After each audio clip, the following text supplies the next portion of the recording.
Hello and welcome to the lab, where our goal is very simple. We seek to advance liberatory thought with every single episode. On this episode, we're going to dive into what it means to be a culturally responsive educator. We'll see you on the other side with more.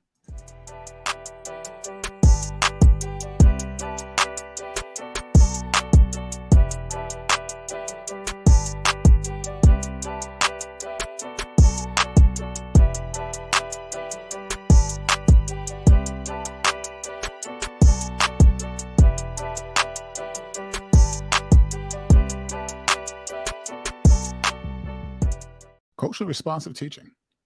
What does it mean? So much of our educational landscape has been dominated by this term. What does it mean?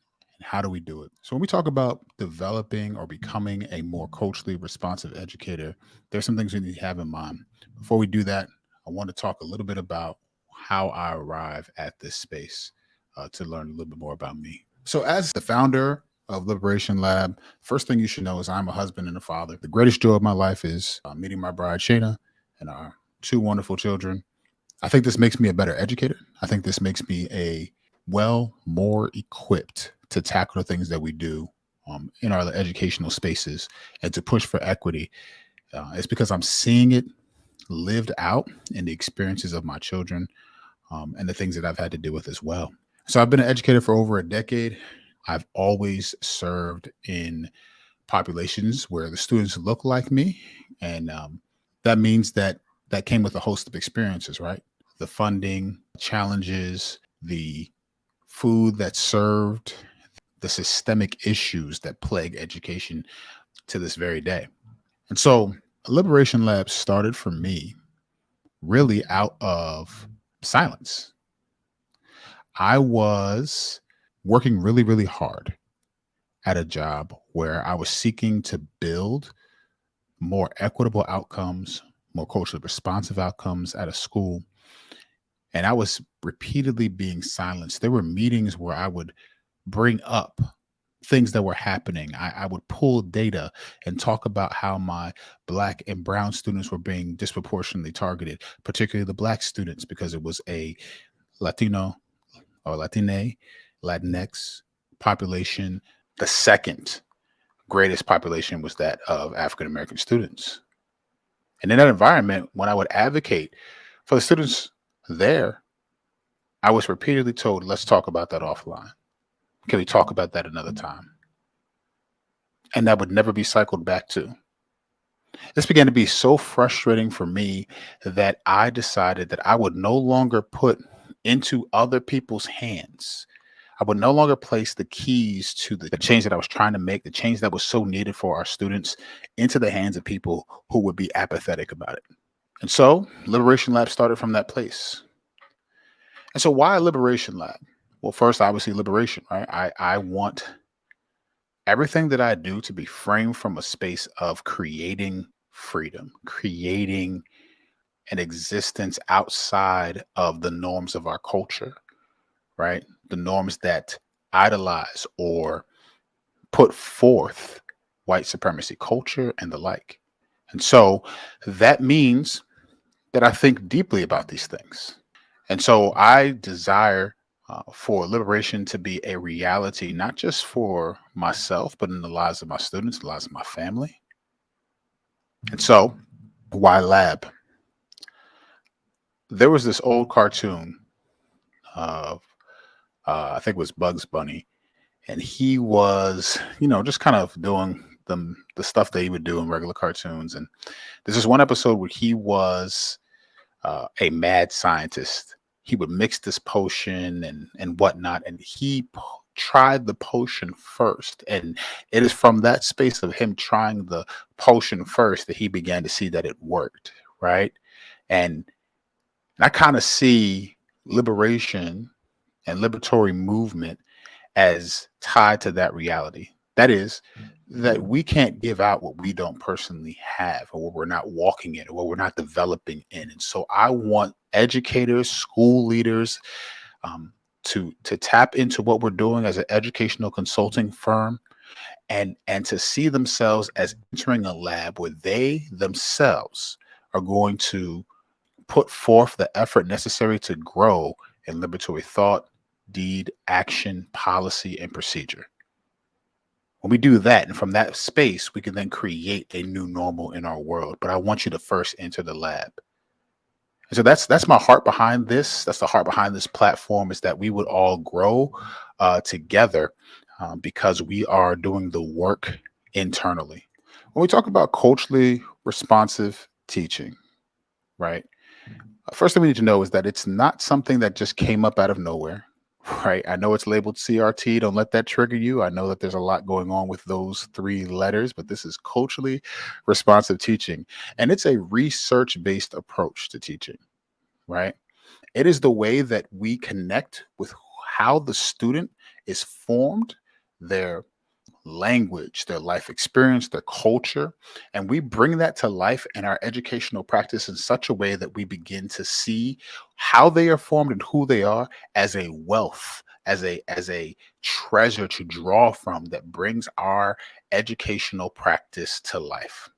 The problem with this framework is that I will not access or tap into what I don't deem valuable. My hope is that educators are doing the work necessary to begin to see each child as having treasure that just needs to be unlocked. And so this provides access so that a student can now move from being a dependent learner to an independent learner, right? Rigor, when we talk about access to deeper or independent thought, critical thinking, higher order academic skills. This happens when we connect what we understand about the science of the brain to what we understand about the culture of that person. And so it's so necessary that we put this into our practice. So, how do we do that? Like, what are some things that we need to do? First thing I would say to you is that we need to start with our mindset. Now, are you aware of your bias? Are you aware? Here's what I mean. It was about my sixth grade year, and I was in back then what was called an honors program. And I sat in this honors program, and I tried really, really hard to do what was asked of me. There were higher expectations for me, and I think I was one of two Black students in this program. But at the time, my mom was going through a divorce. It's a very troubling time for me. It was hard to deal with the emotional aspects of life. But when I got to school, the common expectation is that I show up and produce. I was no better than what I could put down on paper, no better than what I could do in Mavis Beacon typing school. I was no better than what I could show.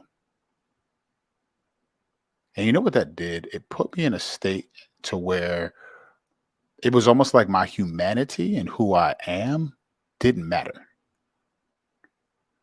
And quiet as it's kept, I think that that is still the lived experience of so many students. Because you know, the one thing that I wish my sixth grade teacher asked me when she noticed that I was angry, or when she noticed that I was disengaged, when she noticed that my grades had slipped and I'm getting B's and C's instead of the A's that I used to get, she never once asked me why. She never sat down and could try to connect with me as a person.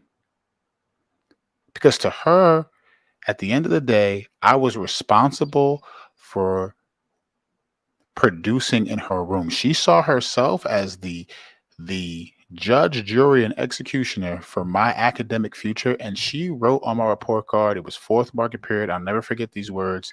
She told me via that report card that I do not belong in the honors program. And do you know what that did?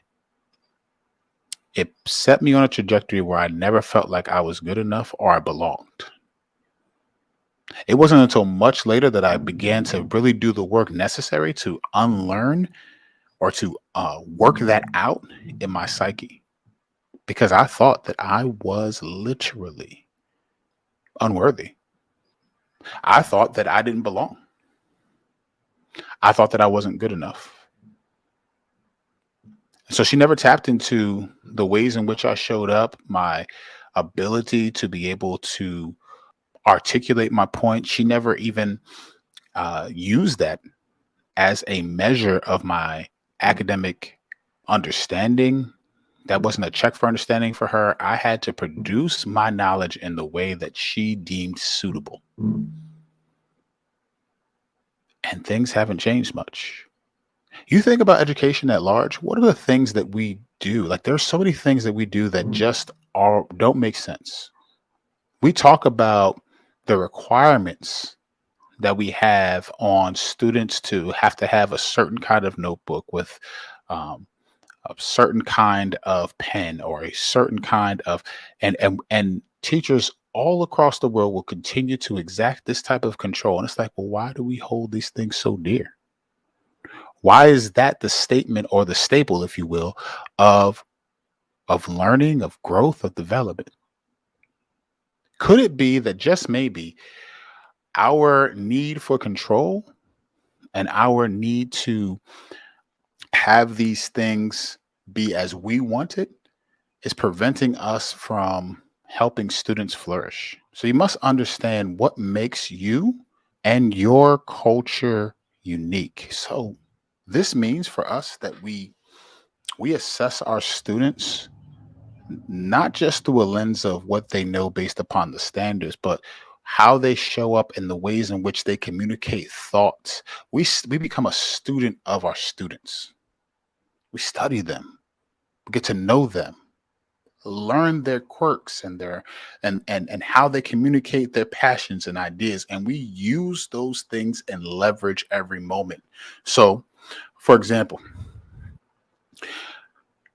if we are teaching a unit, for example, I'm a math teacher. Um, I was just teaching on percent error. And for me, I knew that the standard as written would not resonate with my learners. And so what I did was tell them a story about if they have a younger sibling, and a lot of them do because they talk and you learn their stories. And I said, Have you ever been in an argument with them?" And all of them say, "Yeah, yeah, yeah, no, we argue all the time." And I said, "All right, so sometimes you're arguing with your younger brother or your older brother or sibling, or even just a friend for those who may not have had that family member. I said, you're arguing, and maybe somebody comes in to intervene, like a parent or an adult in your house, and they shut it all down. They don't want to deal with any of it, and they say you're both wrong. But you feel like you were more right than your sibling. Can y'all relate to that?" And everybody says yes. I said, "What if there was a mathematical way to prove that you were more right?" And at that point, I had the attention of literally every single student because they could resonate with what it was that I was saying. But what if I didn't know their stories? What if I didn't know that they had siblings? What if I didn't know um, that for them, transmission of thought, transmission of their genius primarily takes the shape or takes the form of um, of verbal transmission. They speak their ideas, they communicate. And even when I don't like how they are communicating, they choose to do so verbally. That says something about how they learn and how they feel like they best grow and what they desire to put out into the world. And so I want to leverage every single moment in such a way that communicates that. So you have to understand what make your own culture unique so you can appreciate the difference in others. If I don't know that from my Asian friends that in a lot of their culture it's very honor based, and honor is a very big thing in how they show deference to those who they should honor is it varies depending upon the culture and and who they are. If I don't know that, then some of the ways that I'm expecting students to show up and understand the things that I'm going to assume upon them is going to put me in a place where they will not resonate with it. Not only will they not resonate with it, but my lesson is going to flop because they not going to be able to access it, and then I won't be able to move them. Right at the core, the ideology that we must move away from is that we teach standards. You do not teach standards. You teach students. Standards may help you get there, but you teach students if you are an educator. Let's keep moving. The second thing that I would say also is you have to adapt or adjust our teaching, right? So the idea here is that we would understand that this is a student based approach. This is formed around our learners in our classroom, and that changes. The learners that I have in my first block are not the same in my second, or not the same in my third.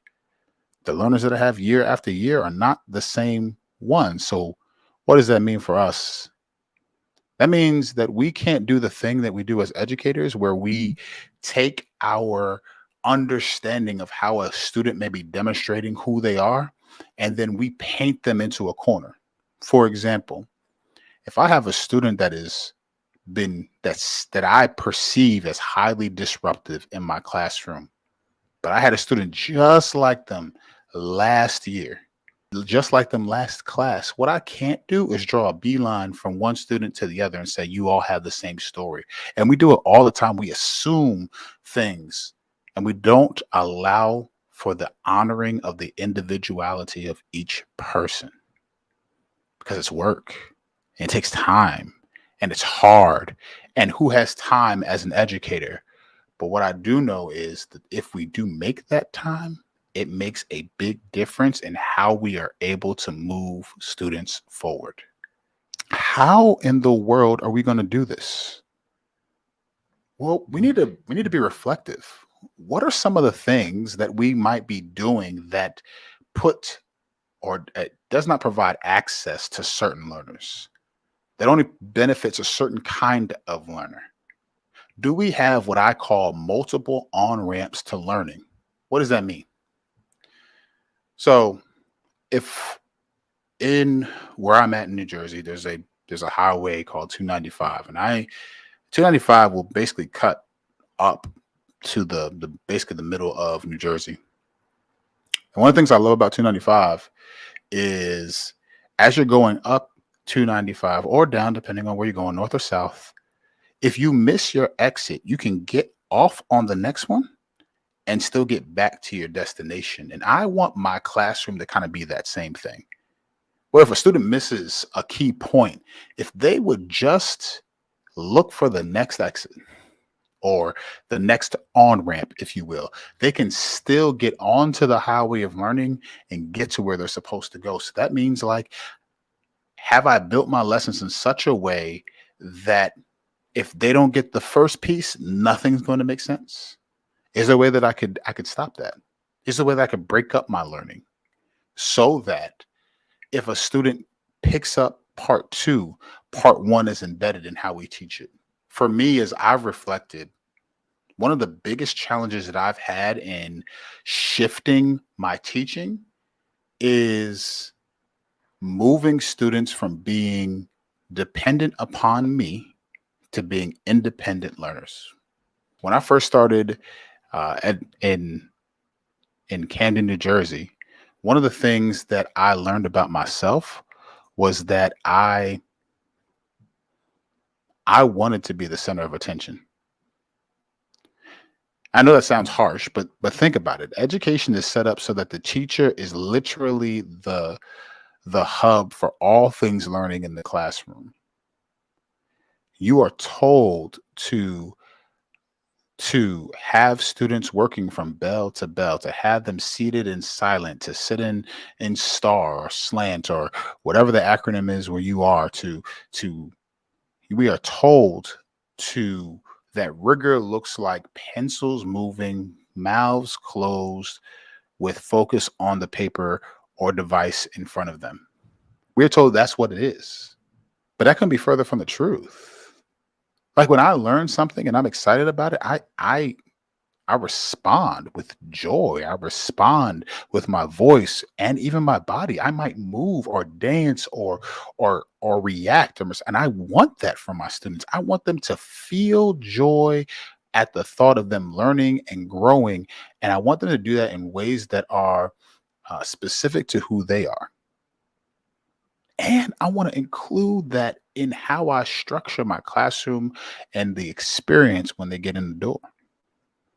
So, one of the things I had to move away from is strictly giving verbal directions. If I only give verbal directions, then what happens when a student didn't hear me because they tuned out or they're thinking about something else or something's weighing heavy on their mind? What happens then? They're lost. They're gone. And they will wait passively for me to come rescue them.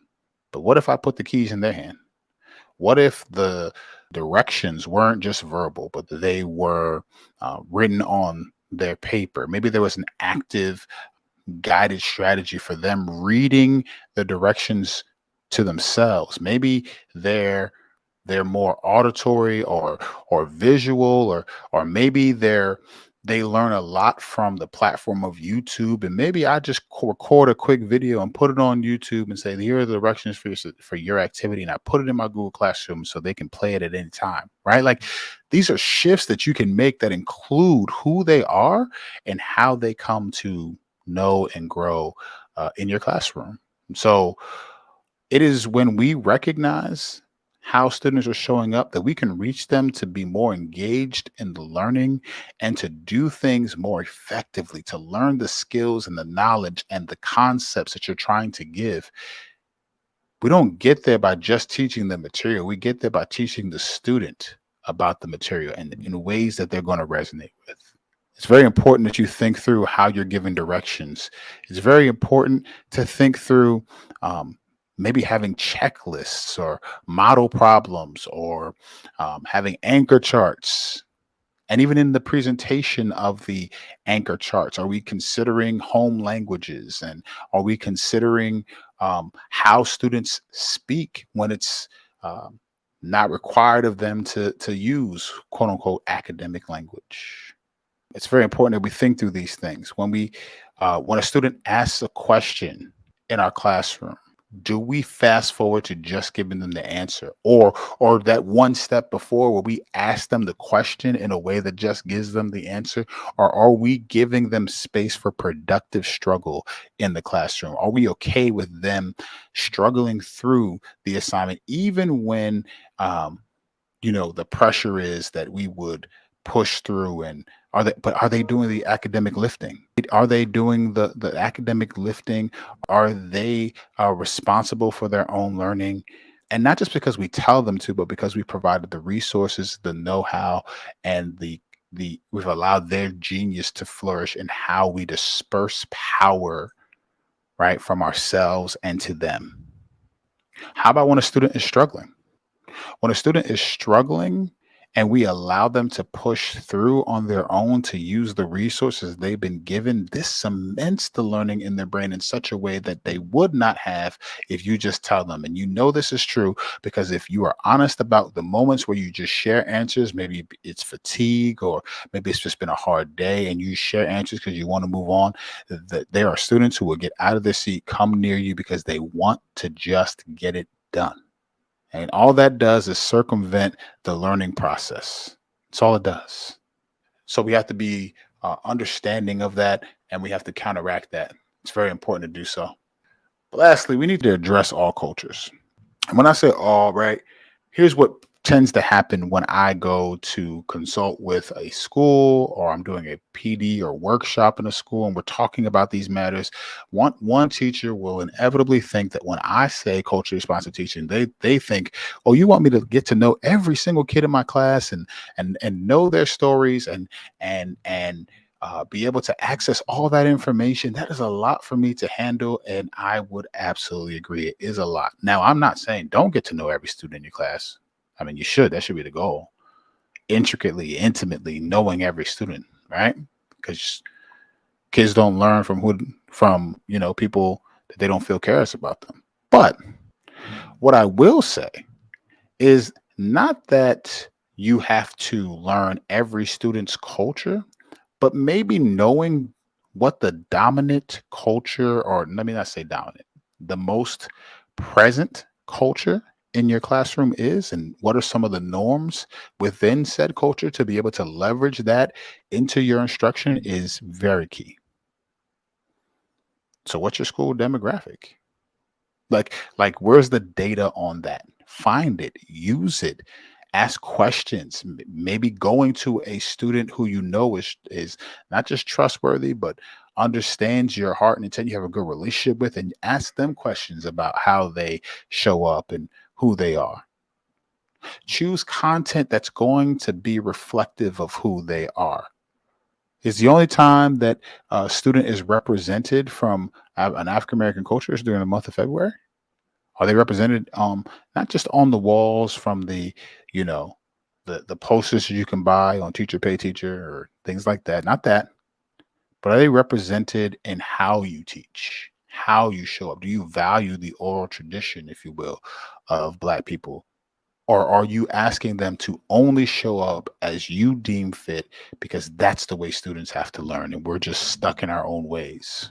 This is super, super important.